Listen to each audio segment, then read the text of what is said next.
warahmatullahi wabarakatuh. Selamat siang. Waktu ini sekarang sudah siang.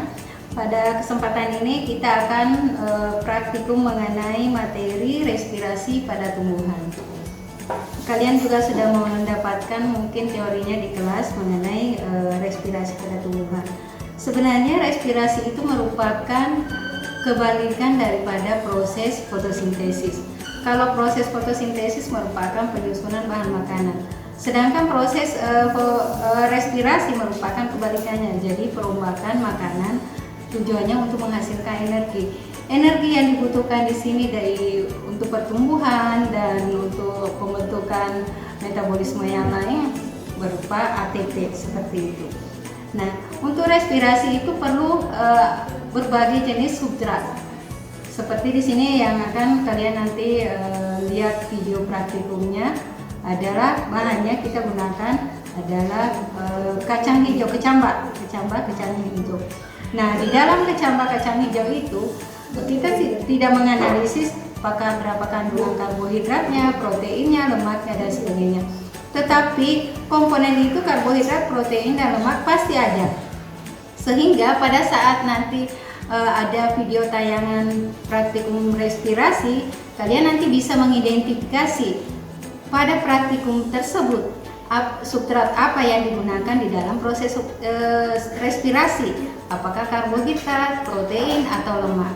Bagaimana cara mengetahui bahwa substrat yang digunakan pada proses respirasi pada praktikum yang akan nanti ditayangkan pada video ini?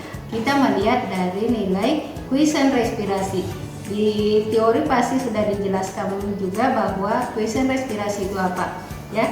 Di sini tidak perlu menjelaskan panjang lebar seperti apa itu kuisen respirasi. Nah, jadi kuisen respirasi ini merupakan perbandingan antara CO2 yang digunakan dan oksigen yang dihasilkan seperti itu, ya. Jadi bisa nanti lebih detailnya bisa dibaca di buku penuntun praktikum. Jadi tujuan untuk praktikum respirasi ini adalah menentukan kuisen respirasi dari jaringan tumbuhan yang digunakan, kemudian nanti menentukan substrat apa yang digunakan di dalam proses respirasi. Ya, mungkin penjelasan singkat itu dari Ibu, selanjutnya nanti akan disampaikan oleh rekan kalian di dalam video ini mengenai alat dan bahan yang digunakan, kemudian metode atau prosedur praktikum yang digunakan, dan semoga saja hasilnya nanti bisa ditunjukkan dengan jelas hasilnya seperti apa, sehingga kalian nanti bisa membuat laporan hasilnya apakah substratnya itu karbohidrat atau protein atau lemak. Sekian, assalamualaikum warahmatullahi wabarakatuh.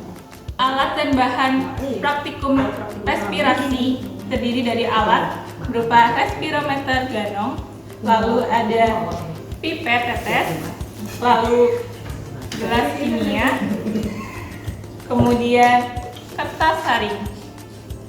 Bahan yang digunakan yaitu kecambah dari kacang hijau, larutan KOH, dan larutan NaCl.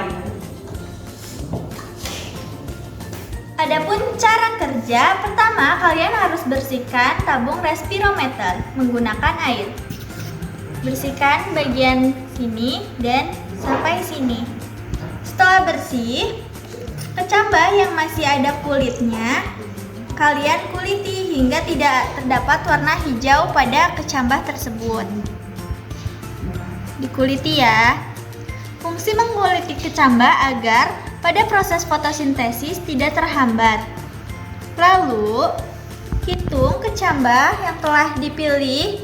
Dari beberapa kecambah, kita pilih yang paling bagus. Hitung hingga 20 gram. Lalu simpan di kertas saring.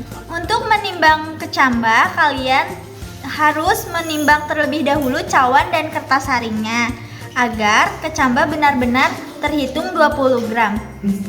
Setelah itu, isilah tabung respirometer menggunakan NaCl. Isi hingga NaCl terisi pada bagian kanan maupun kiri. Tuang NaCl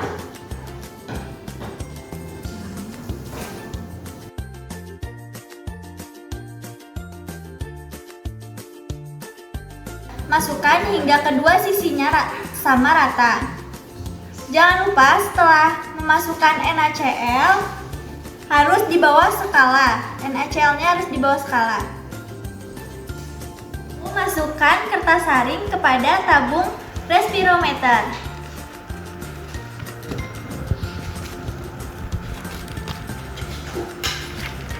Tetesi air kepada kertas saring agar kertas saring sedikit basah.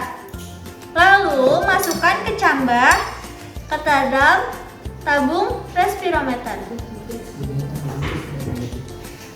Kecambah yang telah dihitung 20 gram.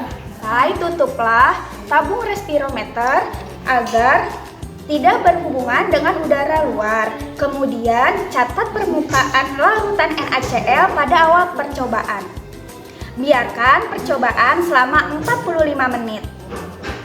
Setelah didiamkan selama 45 menit, catat kembali permukaan larutan NaCl, kemudian kita masukkan KOH sebanyak 0,25 gram di samping tabung respirometer. Setelah dimasukkan, kita diamkan kembali selama 45 menit, kemudian catat kembali perubahan skala yang terjadi setelah penambahan kristal KOH.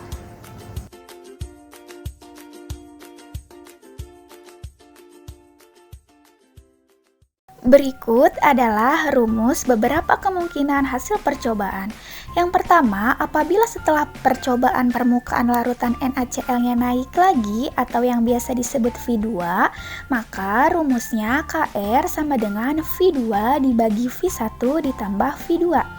Namun, apabila setelah melakukan percobaan permukaan larutan NaCl-nya turun atau yang biasa disebut V1 dan setelah diberi kristal KOH permukaan larutan NaCl-nya naik lagi atau V2, maka rumusnya Kr sama dengan V2 dibagi V2 dikurang V1. Berikut adalah tabel data hasil percobaan yang sudah kami lakukan. Nah, di sini koefisien respirasinya atau yang biasa disebut Kr sudah kami hitung ya, teman-teman. Karena pada saat melakukan percobaan permukaan larutan NaCl-nya naik lagi, maka kami menggunakan rumus Kr sama dengan V2 dibagi V1 ditambah V2. Kemudian pada keterangan kami juga sudah menentukan nilai Kr-nya. Ada yang Kr kurang dari 1, Kr sama dengan 1. Nah, berdasarkan nilai Kr yang sudah kami dapatkan, kira-kira teman-teman bisa mencari tahu tidak substrat pernafasan apa yang digunakan oleh tumbuhan tersebut? Yuk teman-teman, kita cari tahu berdasarkan nilai Kr-nya. Bagaimana teman-teman praktikumnya? Seru bukan? Nah, setelah ini kita akan menganalisis. Jangan lupa dikerjakan ya. Dadah! Sampai